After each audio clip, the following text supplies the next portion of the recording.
I'll be explaining the firmware update process, which is very necessary for owning any drone when it comes down to updating features and software that will improve the way your drone performs. On the EVO line, we specifically have a over-the-air update that we can do, as well as doing a firmware update manually. I will explain both, but the OTA is a very simplified. When we connect to the app and make sure it's good to go, we can go ahead and connect to a server. So I'll just talk a little bit about the actual update process of OTA, then I'll walk you through an actual manual update. During the update process, we want to be very careful in understanding that when we power up the drone, there's a good possibility, it's very unlikely, but a good possibility that the motors or speed controllers can move during an update process. So we want to go ahead and remove all the props. I'm doing that right now, so I'm going to take all the props and remove that for preparation of any firmware update. This is an absolute safety feature when it comes down to this. We also want to remove the gimbal guard here as well, so any camera gimbal guard, because we do have to power on the aircraft, that will want to do a calibration, so make sure you remove the guard here as well. The remote controller, either whether we're using the standard remote or we're using the smart remote or smart controller, we're going to make sure that this is charged up at least 50% or above, and then any of the batteries as well that we're doing the upgrade with are also charged up to 50% or above. This process can take a little time, so you don't want devices or remotes or batteries on the drone to be shutting down during that update process. So make sure that all of your stuff is actually charged up and ready to go for the firmware. Last thing is to make sure that you have an empty SD card. So the SD card is located on the side of the aircraft. Just make sure it's empty so that if it needs to upload any of that information to it, you don't have a lot of your own files. And as well, if you have any files that might be very important to keep, we want to make sure we download those and get them off the SD card before any firmware update. All right, so again, preparation to make sure we're good to go on this firmware update. I've got the aircraft turned on, it's connected to my radio, and I have my application turned on as well and connected here to the radio. So just confirm that they're all communicating with each other. And as far as the OTA, it may take a second for the application to actually connect to the server to go ahead and download the firmware update. In this case, we can already see that the download is done. And once that download is finished, we're going to go ahead and hit Upgrade Now. We can see some of the new features here on the right that will be changing on what may have had been added to this new update. So make sure you understand exactly what is going on with the new features and those capabilities.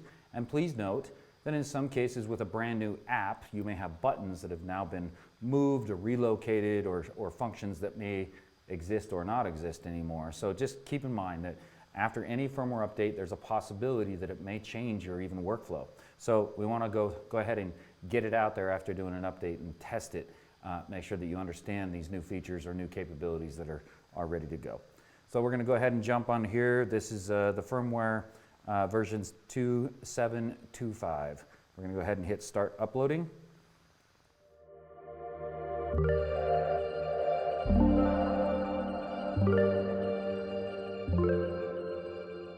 Okay, as we can see here, we're doing the firmware send. So basically we have communication going between the radio system as well as the drone.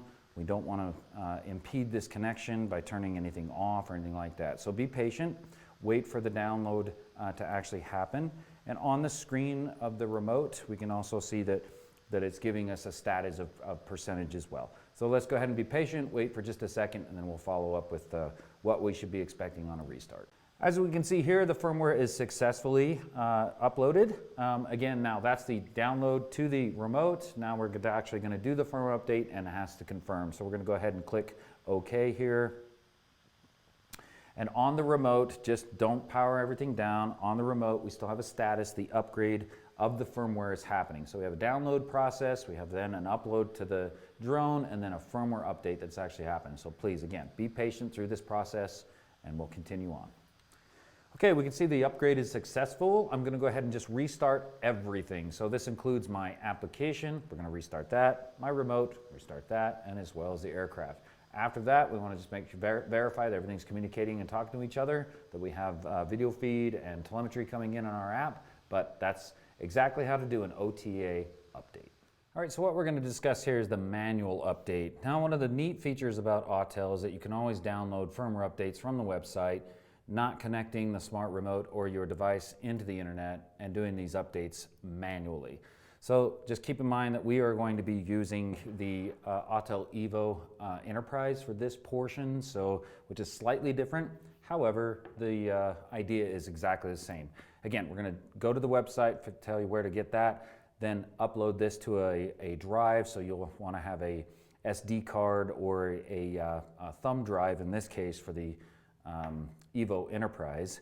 So we're going to have a thumb drive, we're going to insert that on the top and then get the connections going there. So we're going to just jump over to the website, show you where to navigate to basically find these downloads and show you the process here. So first of all, we're going to take a look at, we can see the downloads page here, or you can come into the product page itself. So I'm just going to come to the downloads page.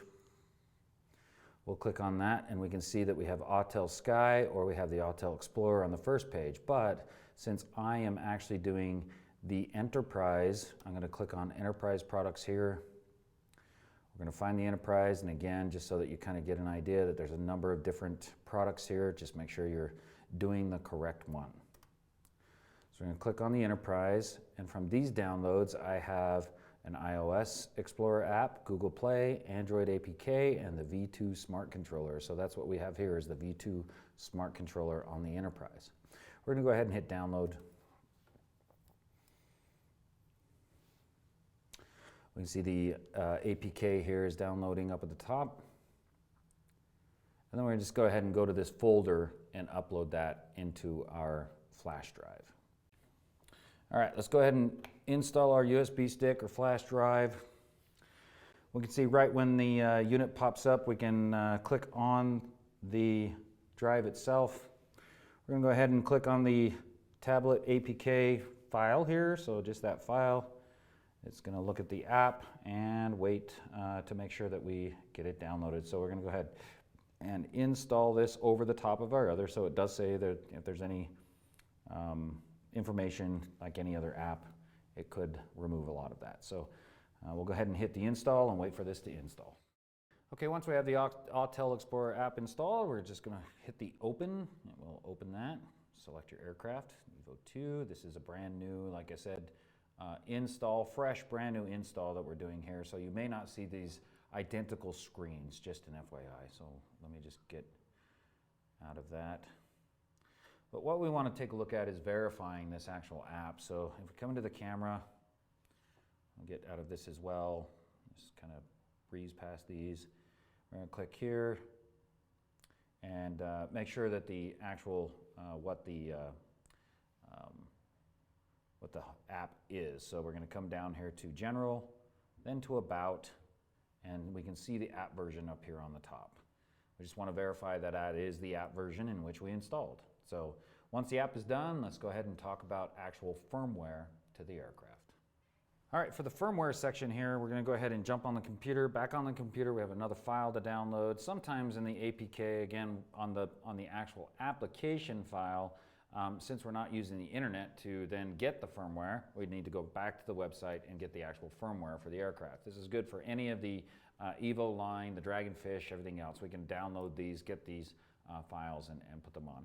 So we're just going to jump over to Autel Robotics one more time.com.